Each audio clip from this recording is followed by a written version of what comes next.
Hi folks, welcome to the second last tutorial for our vector-based unit. As you have seen, we're carrying over a lot of the skills from our Photopea unit, so we need fewer lessons in this section as many of the tools and concepts are very similar. I'm going to focus the last two lessons on just some of the objects and tools that you can use that aren't specifically required for any one assignment. I mean, aside from the basics like the pen tool and text tool and color tools and things like that.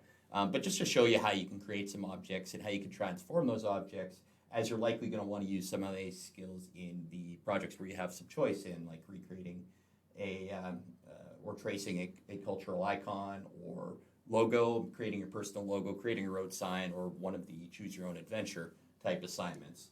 So we're going to go through shapes quite quickly here and how to transform them and use them.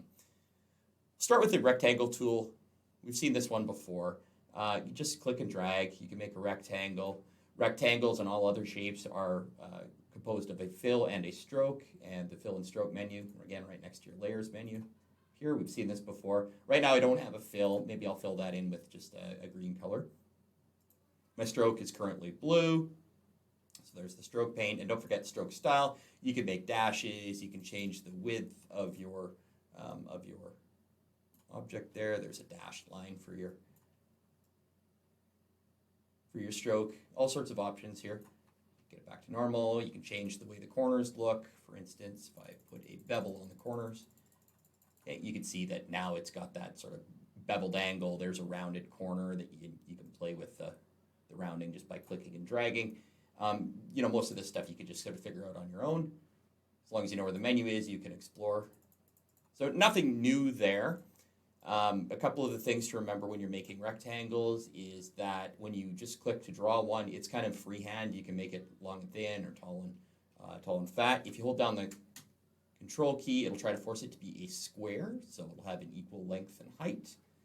And it, by default, drags from the top left corner. If you hold down the shift key, it goes from the middle. And if you hold down both shift and control, it's going to try and make it a square that opens from the middle. And shift and control is what does that.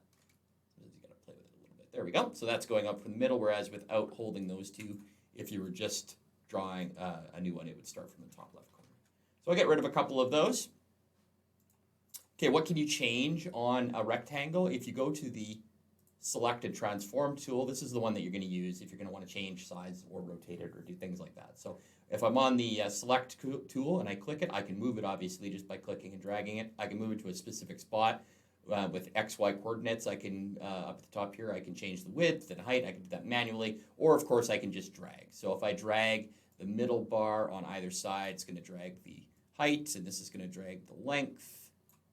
Okay. And then on the corners, it's going to allow you to adjust both at the same time. Keeping in mind, if you want to keep it consistent, you're going to hold down the control key to keep the same general shape. Okay. And it seems like it's not wanting to give me the square version, but there we go. It will try to force you into a square as well. But the important thing is if you're resizing it, you want to keep the shape the same. Make sure when you click the resize arrow in the corner there, you're holding down the shift key, and that will prevent you from stretching it. It'll still retain the same shape, the same ratio of height to length as you make it bigger or smaller. So that's one click allows you to open up those handles, and they're same on either side and top and bottom and across the corners. If you click one more time, those turn into rotation arrows. So click once on an object to resize it, once on an object to resize it. Okay, click twice on an object to rotate it. Okay. And within that, there's also kind of a skew option too. That was me clicking the middle instead of a corner when rotate. So that kind of allows you to skew your objects a little bit.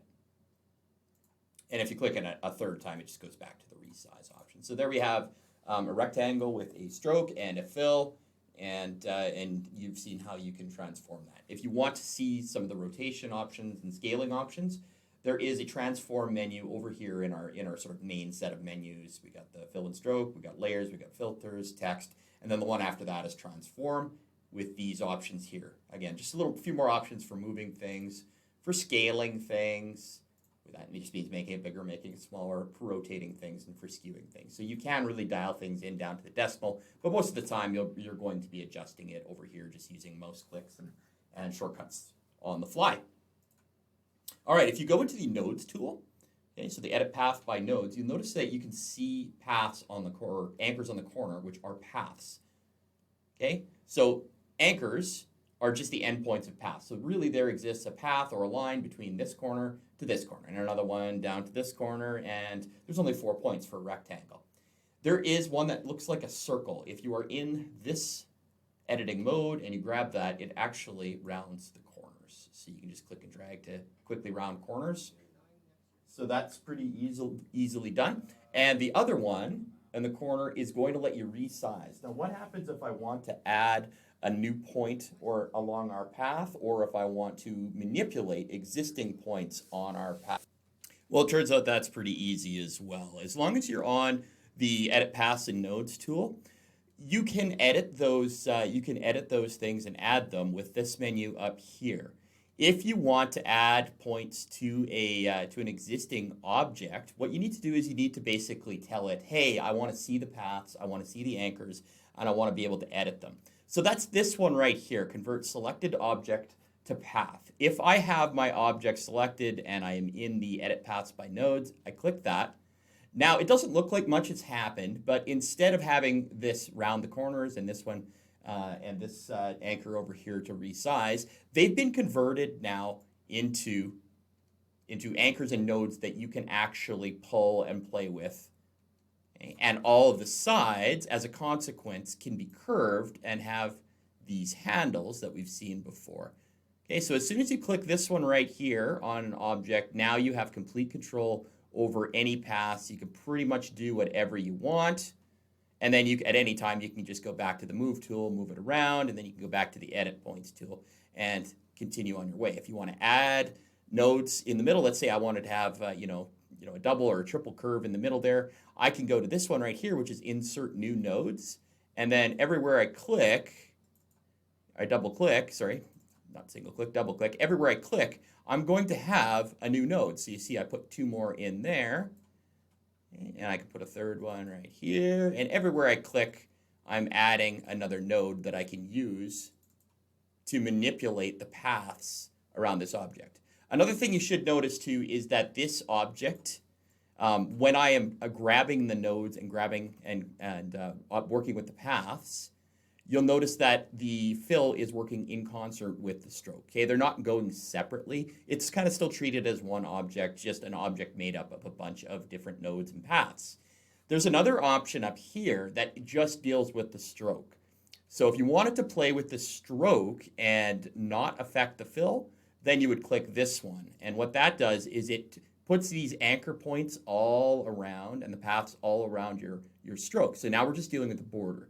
And if I were to pull parts of the border now, or sorry, parts of the stroke now, you notice the green's not changing, but I have complete control over what I do with the blue part, which is the stroke. So just be aware, those are the two you're probably going to use, as well as adding nodes and subtracting nodes. So if you want to get rid of a node because you decided that you didn't want to use it anymore, I'm just going to go back to the point where I had where the nodes were acting, the stroke and the fill at the same time. If you want to subtract one of those, you just go to this option, and it's just going to subtract whichever one you have selected. So if I got this one selected, and I hit Escape, that's going to get rid of that one. If I have this one selected and I hit the minus sign, it's going to get rid of that one. So you have so much control over your vector objects and how these things line up. Another thing is, don't forget these tools right here. If I want to get rid of an edge area where there's a transition between one path and a new path through an anchor point, remember, we can smooth these out sort of automatically just by clicking on that node or that anchor and then going and using one of these. I can make it a sharp corner, or I can make it smooth. I can make it symmetrical. This one sort of automatically smooths it. You may not like the results. I generally take the one that says just make it smooth. It does a good job, and it allows you to retain the handles so that you can keep that line nice and smooth. Okay, so that this node here, you never have that jagged edge.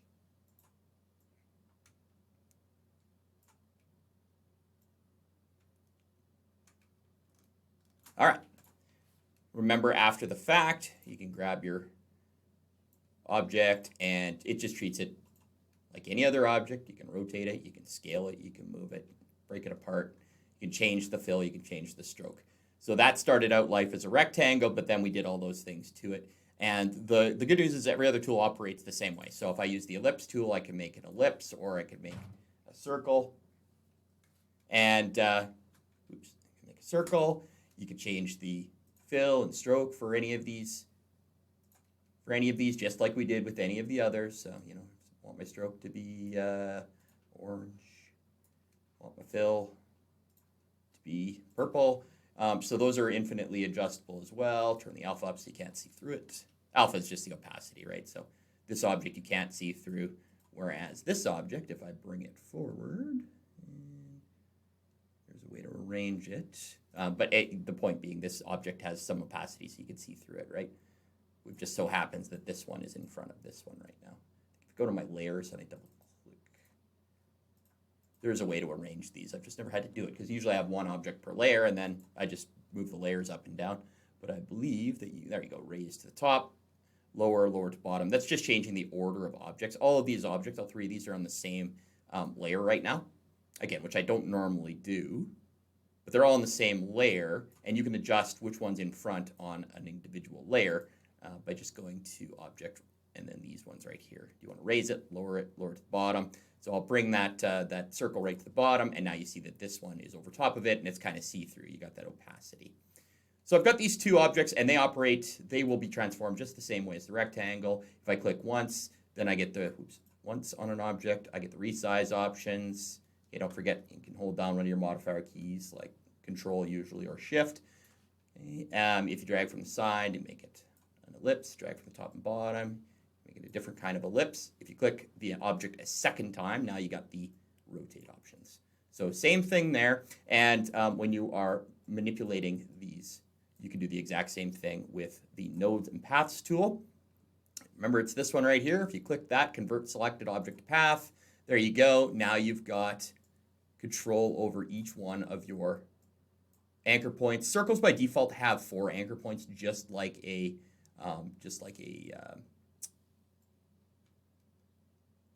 rectangle. Searching for the word rectangle, so that you can go in here and you can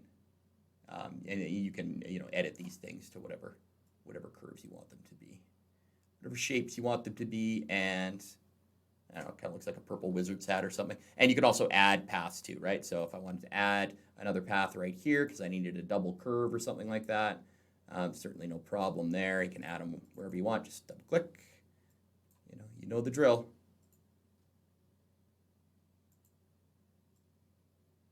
There you go. And this is a good time to talk about one more skill that will come in really handy. I showed you this smooth one. And the thing about having your smooth on is that when you adjust one of the handles, it adjusts the other one sort of automatically as well. So you only have so much control over what you're doing.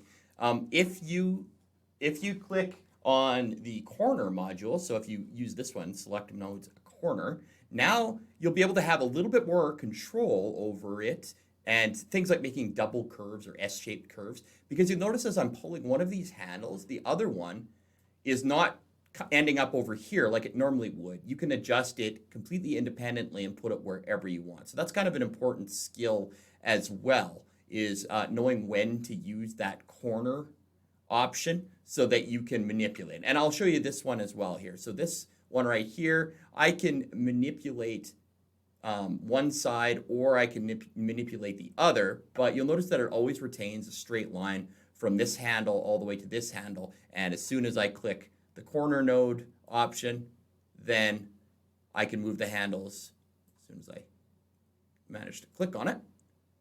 Now I can move the handles independently. Oops, maybe I forgot to click it. There we go.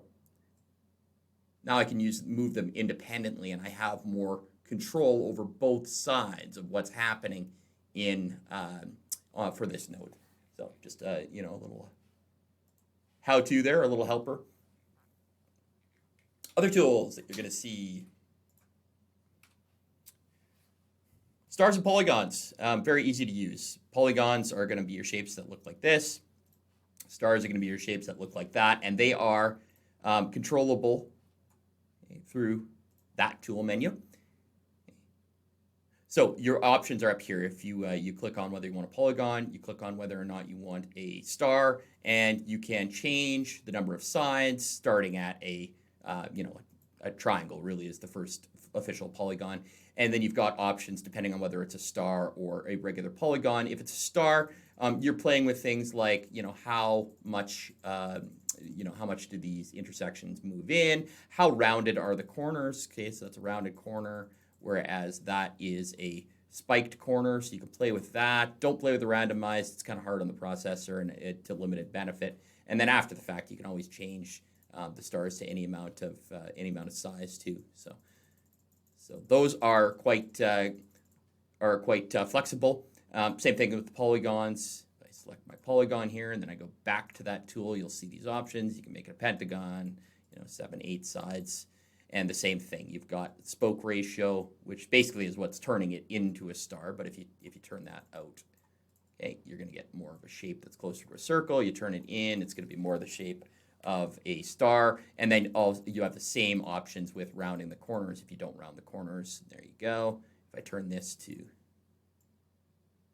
spoke ratio of 0, you'll notice that it's just that. If I turn it to 1.1, if I turn it to a 1,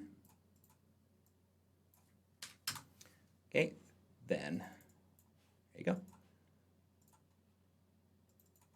0.5, what I want? I just want something right in the middle, 0.5.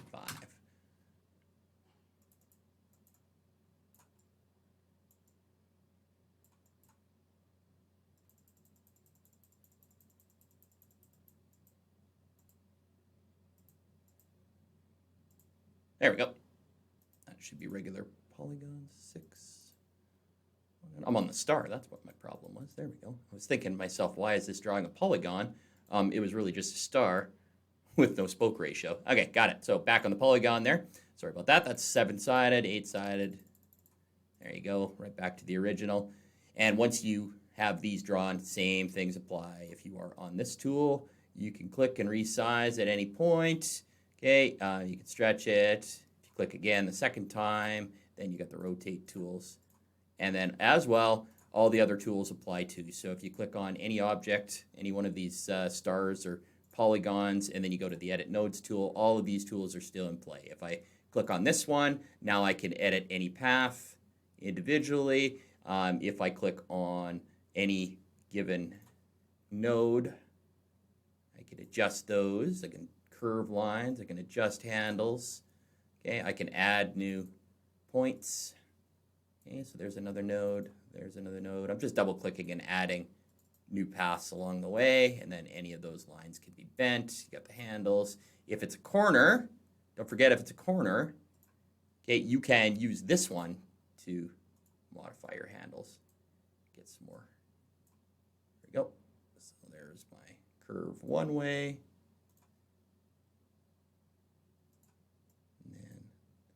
There's my curve the other way. Whoops. I want to make this a nice sort of wing shape. Maybe I can do something like this. I had a little trouble. There we go. And then you can grab that one, something like that, because I've got it on corner mode. Okay, so that started out life as a hexagon, and now I don't even know what it is, but it's some sort of shape. So all those same tools apply to all of the shapes that you can create, including all the transformations. Gradients, you've really infinite possibilities there. So make sure you practice with those a little bit, because they're probably going to come into play when you do your custom logos or custom icons and other things. And don't forget the original pen tool, right? I mean, this is the one that's the most flexible. I can create whatever I want with whatever curves I want. And essentially, when I get back to where I started, I've just created an object, and within that object, I can fill it just like any other. I can have a stroke just like any other, and I can rotate, do all the things that I can do with any of those sort of built-in shapes. I can do all of those things with my pen tool as well. I'm just clicking it 1,000 times here. 1, 2, there we go. There's our rotation. If you create an object using multiple shapes, this is the last sort of thing I'll show you in the video. Let's say I've got 3 objects, and I've used them to create some sort of wonderful design. Yeah, not this one. That's not a great design. There's really nothing going on here, but I think you'll get the idea. So I've got 3 different shapes. I've got a circle, and maybe it's combined. Okay, maybe it's combined a bit with whatever shape this thing is. And then we got something else going on here. No idea what this is, but it's different colors, and it's a different object in a different rotation. So you just have to pretend that these 3 things are somehow linked into some beautiful design that I'd like to retain. What happens when I try to click and drag this stuff? Well, it's grabbing one thing at a time because it's treating them as 3 separate objects. We can group those objects, and then they will treat them as one until we ungroup them. So it remembers that they were separate objects, but momentarily I want them to be treated as one thing. Because maybe I'm moving them around the canvas, or maybe I'm copying them to another canvas or something like that.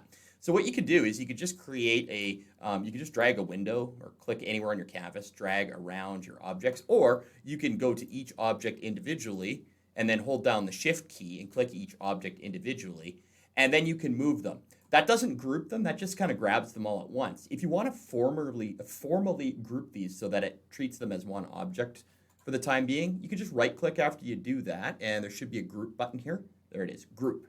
So now that I group it, I can click away, and I can click back and drag. You notice it all goes together.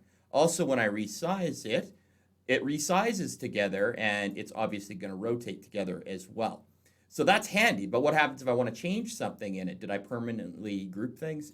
You can ungroup just as easily as you grouped in the first place. So right-click on the grouped object, ungroup it, and now you can grab each of these things individually again to modify them if you need to say just change this part here or just change this part.